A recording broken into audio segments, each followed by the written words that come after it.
So one of the first things that stood out to me is in chapter 2 through 6. And it says here,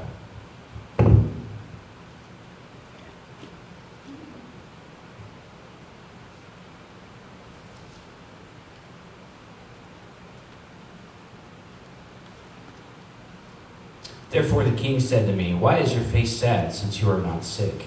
This is nothing but sorrow of heart. So I became dreadfully afraid and said to the king, may the king live forever. Why should my face not be sad, when the city, the place of my father's tombs, lies waste, and its gates are burned with fire? Then the king said to me, what do you request? So I prayed to the God of heaven, and I said to the king, if it pleases the king, and if your servant has found favor in your sight, I ask that you send me to Judah, to the city of my father's tombs, that I may rebuild it. And the king said to me, the queen, along sitting beside him, how long will your journey be, and when will you return? So it pleased the king to send me, and I set him a time. So when I read that, I was like, wait a minute, wait.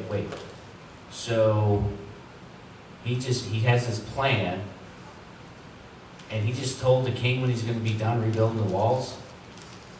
It's like, how's he going to just pull a number out of the air? That's crazy. That's crazy to think. So if you go back to chapter 1, it all comes together in verse 4. So it was, when I heard these words, that I sat down and wept and mourned for many days. I was fasting and praying before the God of heaven. So for many days, what was he doing? And planning and getting insight and figuring out, man, how many people are over there? How many people can help me? What materials am I going to need? How long do you think we can get this done each section done in a day? How long is the wall? He was thinking about these things, trying to figure out how long is this project going to take him. So when the king asked him how long he was going to be gone, he already had it planned out. That's a good boss, right? That's a good manager. That's just a smart, wise thing that stood out to me. The second one was he thought ahead of any roadblocks that might come across him.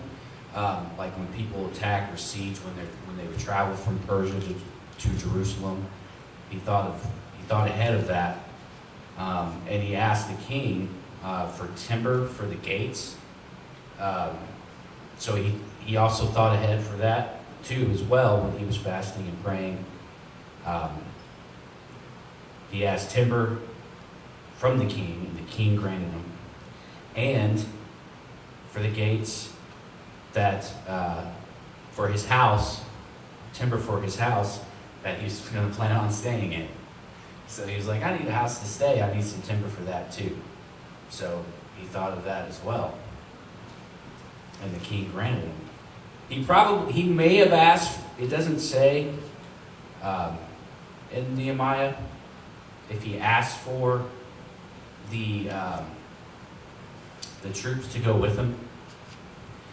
But the troops did go with him.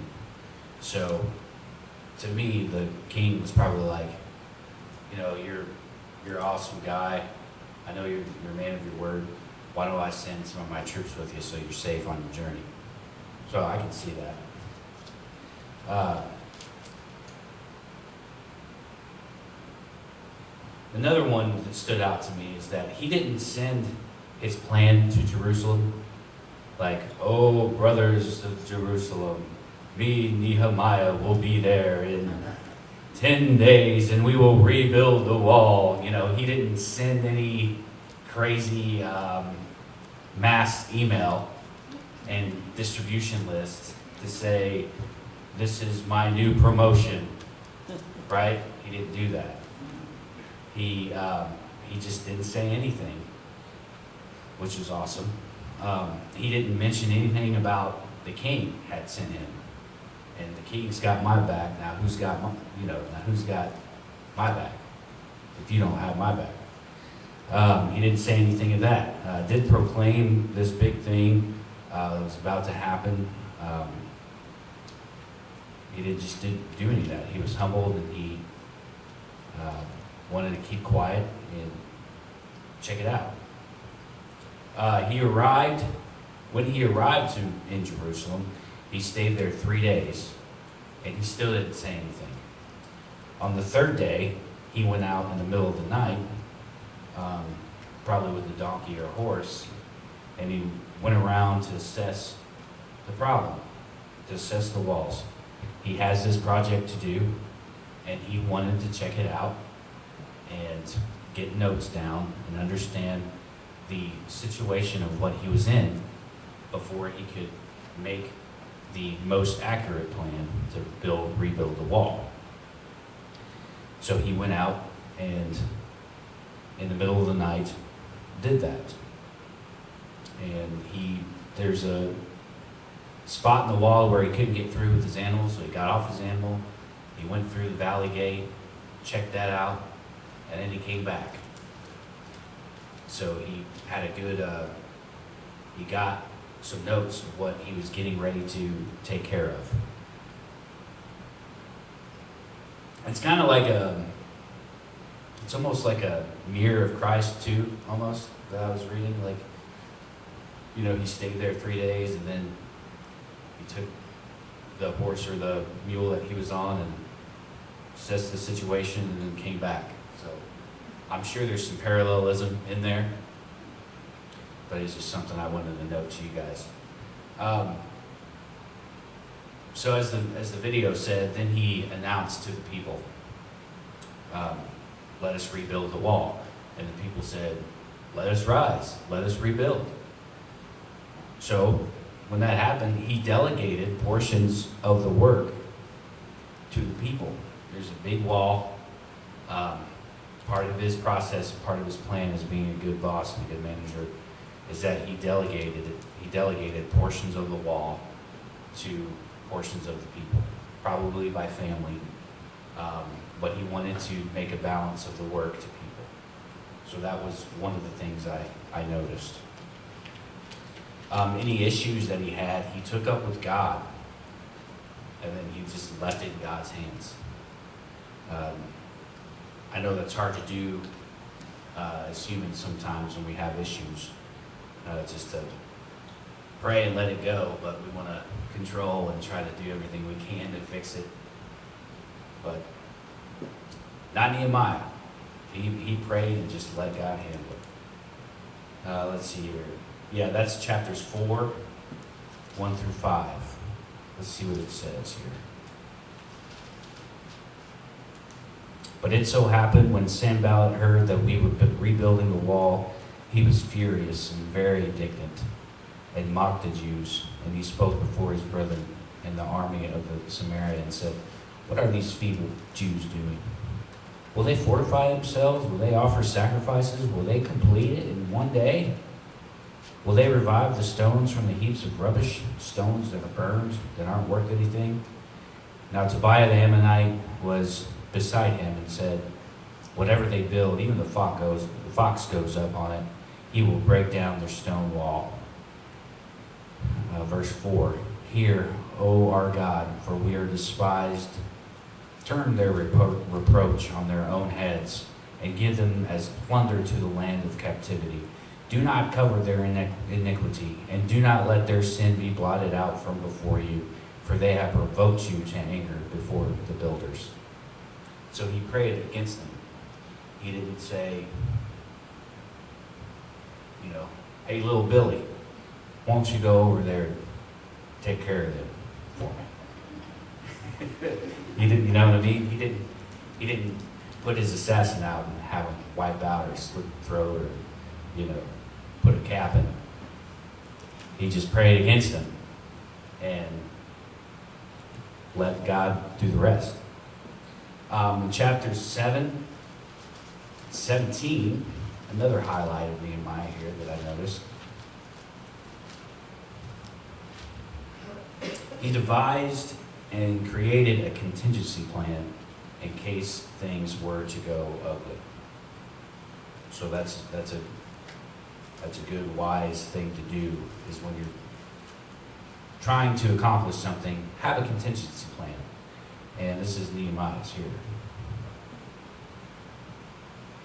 The sons of, sorry, I might, 717? Completed.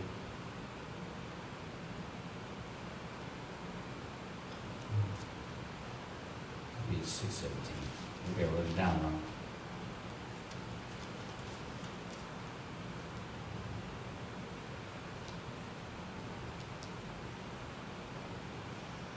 Anyways, sorry about that. Whatever he heard about the Samaritans and Persians coming over to fight against the Jews, he heard about it and told them, and came up with a contingency plan to work with one hand, have a sword in the other, and to not lose heart, remember the God of heaven. And that was his contingency plan, is to work with one hand and be prepared to fight in the other hand. And as you saw in the video, they didn't back down. They kept working. Nehemiah kept encouraging them with the families, arranged it by families, told them, keep working with the left hand, sword in your right hand. Another thing that stood out to me of Nehemiah is he destroyed an exploitation that was going on within the Jews, which is crazy to read. It's not in the video at all, but it's basically like the Jews were like scamming and putting like compound interest credit cards on them and making a lot of money off of them. They were selling land, and then when they wanted to buy it back, they would charge a lot of interest, and then they would keep falling more and more and more in debt to where they're almost like selling themselves. So hopefully I wrote this one down right. Chapter 5, verse 1 through 14. And there was a great outcry of the people and their wives against their Jewish brother. For there were those who said, our sons and our daughters are many. Therefore let us get grain, that we may eat and live. There were also some who said, we have mortgaged our lands and vineyards and houses, that we might buy grain because of the famine. There were also those who said, we have borrowed money for the king's tax on our lands and vineyards. Yet now our flesh is as the flesh of our brethren, our children as their children. And indeed we are forcing our sons and our daughters to be slaves, and some of our daughters have been brought into slavery. It is not in our power to redeem them, for other men have our lands and vineyards. And I became very angry when I heard of their outcry of those words. After serious thought, I rebuked the nobles and the rulers and said to them, each of you is exacting usury from his brother. So I called a great assembly against them, and I said to them, according to our ability, we have redeemed our Jewish brethren who were sold to the nations. Now indeed, will you even sell your brethren? Or should they be sold to us? Then they were silenced and found nothing to say. Then I said, what are you doing is not good. Should you not walk in fear of our God because of the reproach of the nations, our enemies? I also, with my brethren and my servants, am lending them money and grain. Please let us stop this usury. Restore them now, even this day, their lands, their vineyards, their olive groves, and their houses. Also 100 of the money and the grain, the new wine, the oil, and that you have charged them. So they said, we will restore it, and will require nothing from them. We will do as you say. So he helped the people get out of debt and out of that fraud program, that scam the email scams that they were seeing. Save him from it. He's a good wise boss manager there for his people. Another thing that stood out to me, Nehemiah didn't take advantage of the people while he was trying to rebuild like the other people and like the previous governors before him.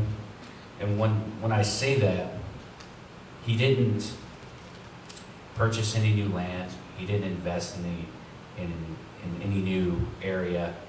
He didn't eat special food. He didn't take anything from the kings. He just didn't take any advantage of things. So it's basically like your boss is telling you what to do. You can't go to Chick-fil-A on your lunch because it's out of your territory. But he goes to Chick-fil-A all the time, right? So he didn't do that. He did whatever advantages the people had, that's what he had. So, and he didn't buy any more land, I think I already said that. And he was always focused on the task at hand. If I got to rebuild the wall, I ain't got time to go look and see if I can buy another property for Airbnb. You know, he stayed on the task at hand. This is what I'm doing. This is what I'm here to do. This is what I'm focused on. He didn't meet up with his enemies like they wanted him to. And Nehemiah, hey, meet us in the alley. We want to talk about what's going on. Nehemiah said, no, I'm building the wall. They did it 4 times. 4 times. Hey, Nehemiah, meet us in the alley. We want to talk about what's going on. No, I'm building the wall. So finally, they sent a messenger and said, well, this is what we think you're doing, you know. We think you're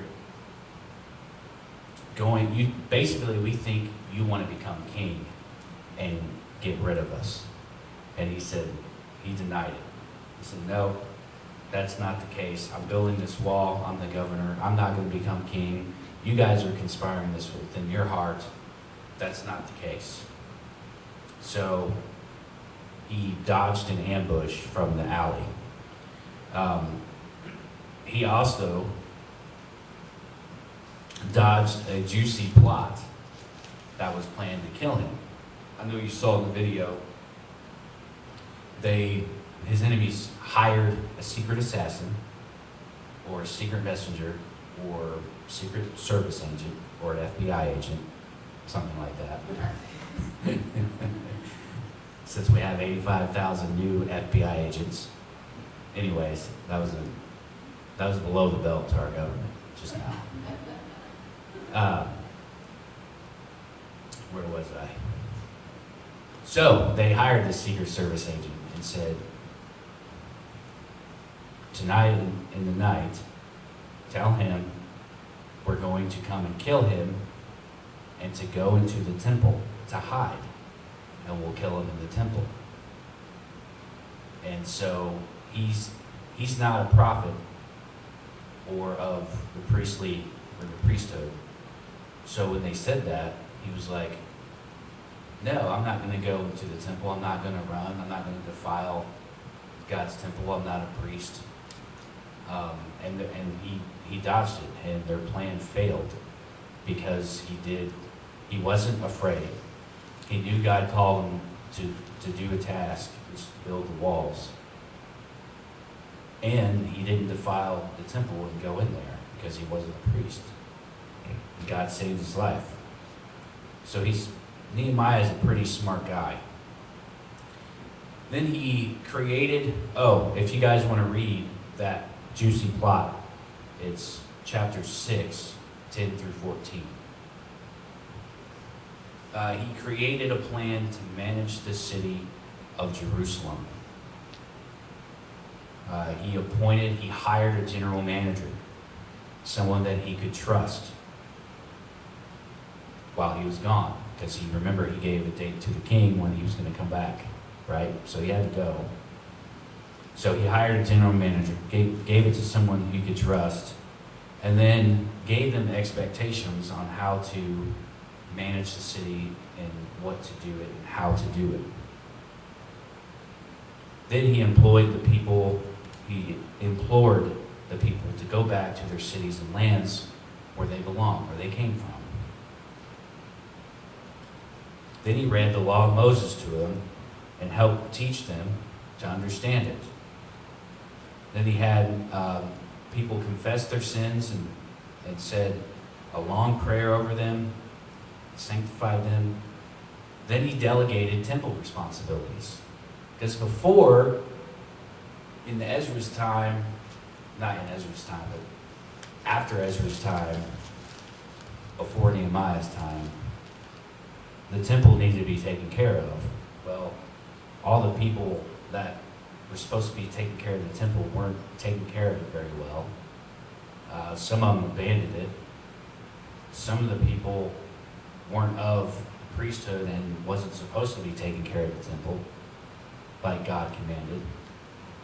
So he got all that straightened out. He got the people who needed to be employed at the temple, gave them the things they needed to take care of the temple, and then told them, stand firm and keep going. And then he told them to separate themselves from all the heathen descendants, which was basically all the Israelites and Jews were marrying other races. So he said, get rid of your heathen descendants so you can stay pure as Jews. And then he left, and he went back to Persia. Well, when he came back, what he found was disappointing. And he prayed against all of them and purged them from all their pagan and heathen ways. And then the book ends with, "Oh Lord, remember me, oh God." Which is pretty funny. It's very satire? Is that the word I'm looking for? Satire? So if you look at the last verse, it says, "Thus I cleansed them of everything pagan. I also assigned duties to the priests and the Levites, each to his service, and to bringing the wood offering and the first fruits at appointed times. Remember me, oh my God, for good." So, very good book. He is a wise guy. There's a lot of wise man. There's a lot of good things that he did for the people and how he managed things and saw things before most people would, and how he planned to build the wall in 52 days. That's pretty good. 52 days. So, success versus stress. How can we be successful at work and with other fellow employees? Well, first off, the first one, number one, is seek your work from God's perspective. Colossians 3:22 through 25. Bondservants, obey in all things your masters according to the flesh, not with eye service as men pleasers, but in sincerity of heart, fearing God. And whatever you do, do it heartily as to the Lord and not to men, knowing that from the Lord you will receive the reward of inheritance, for you serve the Lord Christ.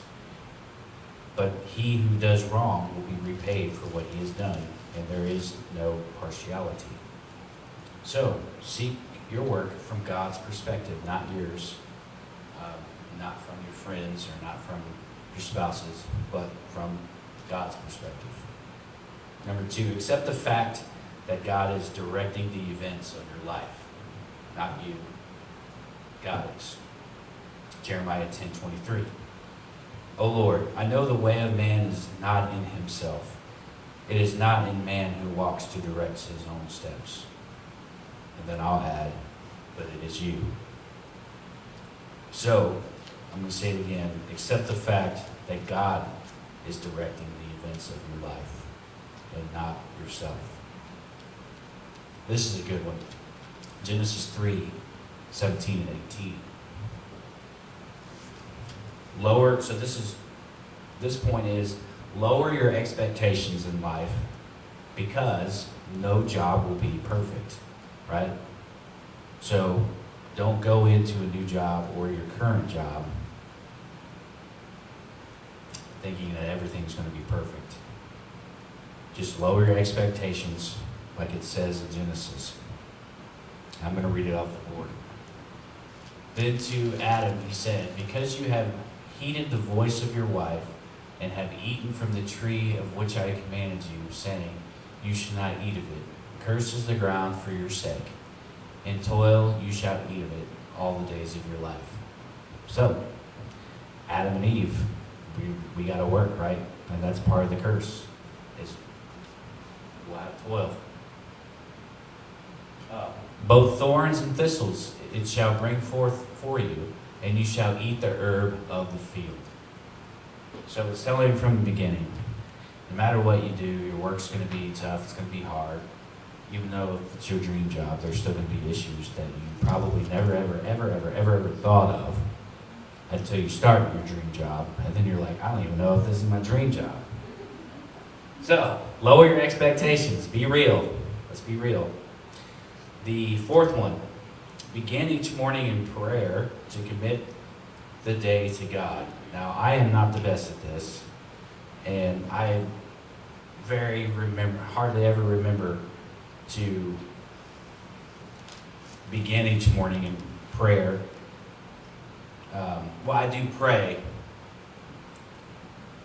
before I get up. I'm like, God, help me, give me strength today, help me to get through the day, give me power, But then I get up and then I forget everything I just prayed.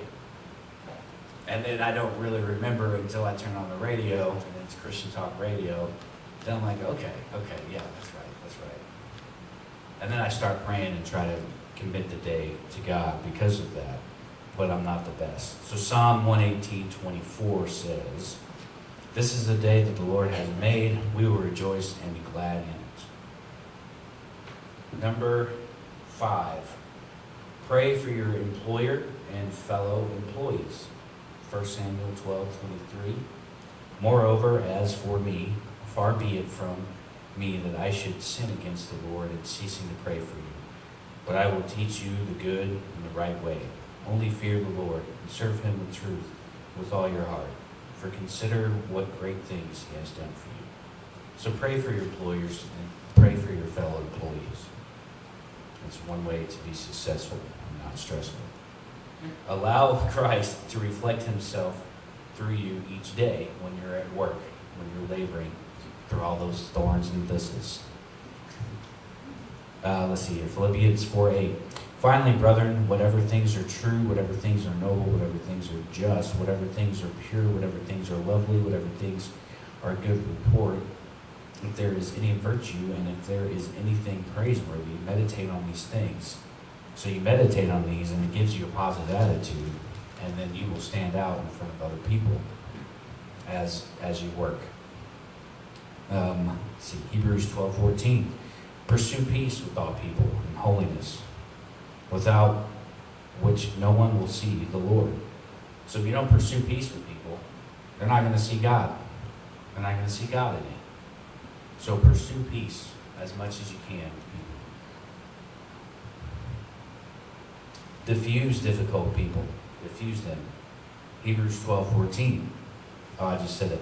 Pursue peace with all people. Sorry.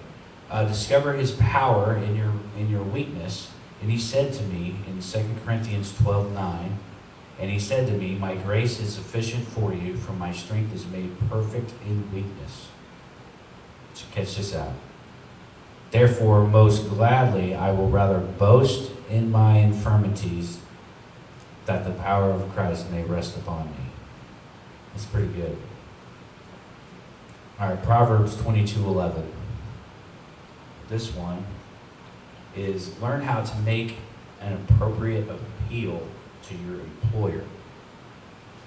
Proverbs 22:11. He who loves purity of heart and has grace on his lips, the king will be his friend. You think Nehemiah had that? I think Nehemiah had grace on his lips. I think that's why he was loved by the king. And that's why when he was sad of heart, the king noticed and was like, something's going on here. So yeah, remember that. And I think the TPT says, he who has hope on his lips, the king will be his friend.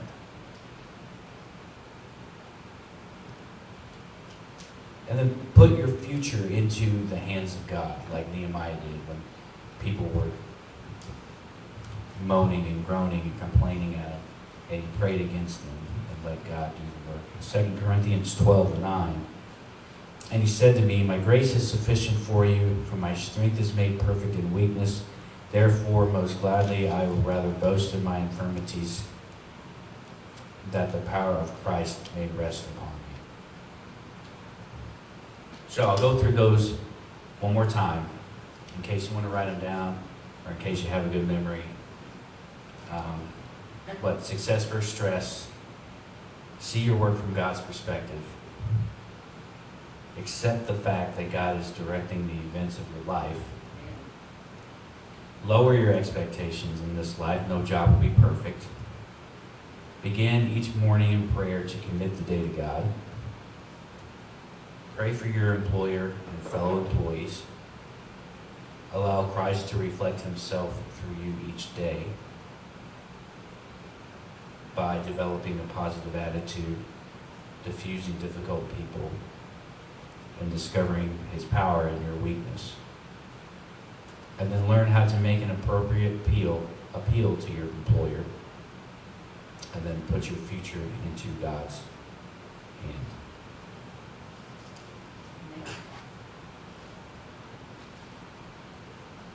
So, the next part of success versus stress, I'm almost done, so don't worry. Is it 11? What is it, 11:15?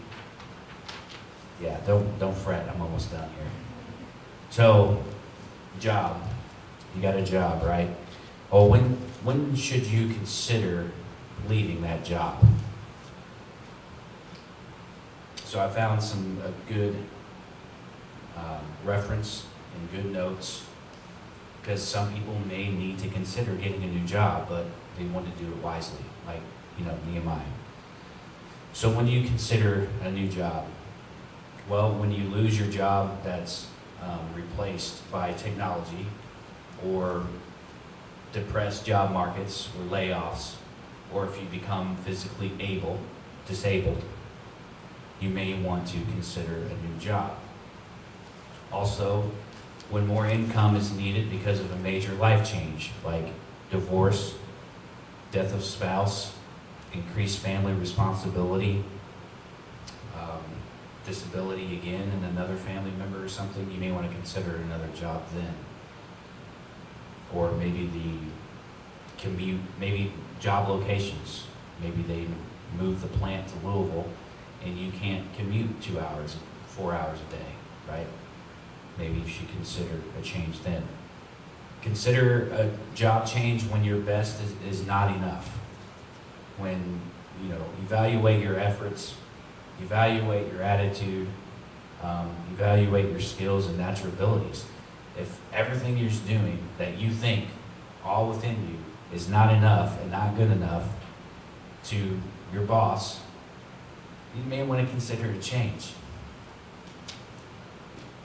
When you are pressured to compromise your principles, so you may want to consider a change or a job change when your principles may be in jeopardy. For example, what you might want to think is it contrary to Scripture of what my boss and employer is wanting me to do? And seek godly counsel from those in a work-related field. if you think that you're being compromised. So seek the counsel from others. But do not compromise your convictions. So, those 4, those 4 things are when you may lose your job to technology, layoffs, and disablement. When more income is needed because of a major life change like divorce, death of spouse, increased family responsibilities. When your best is not enough, and when you're pressured to compromise your principles.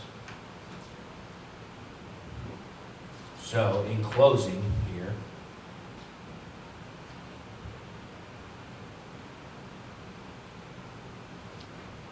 I know I had to go through a job change in 2019 when I was working like 70 hours a week, and it was from 6:30 in the morning to 5:30 p.m., 5 days a week.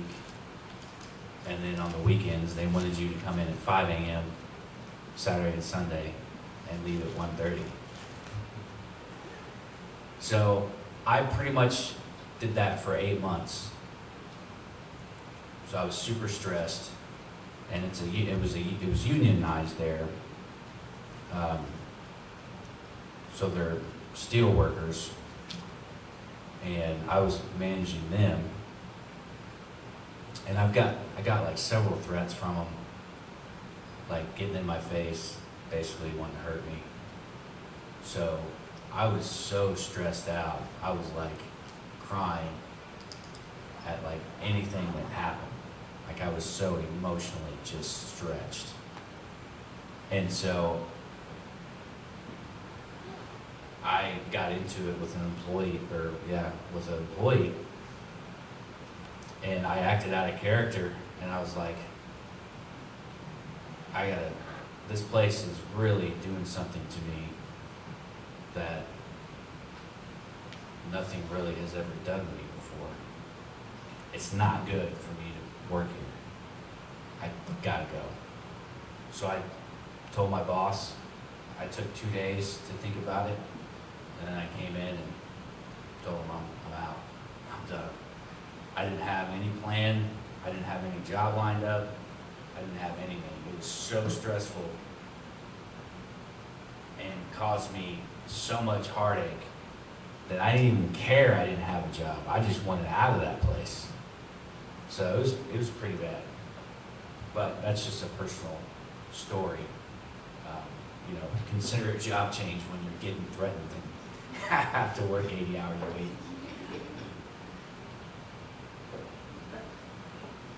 So Philippians 2:14 through 15. Do all things without complaining and disputing, that you may become blameless and harmless. Sorry, is it harmless or shameless? Blameless and harmless, children of God without fault in the midst of a crooked and perverse generation, among whom you shine as lights in the world. That's a good verse. Philippians 2:14 through 15. Colossians 3:23 through 24. And whatever you do, do it heartily, as to the Lord and not to men, knowing that from the Lord you will receive the reward of inheritance, for you serve the Lord Christ. So those 2 verses are the closing verses. Wherever you work, wherever you do your labor at, do it as to God and not to men.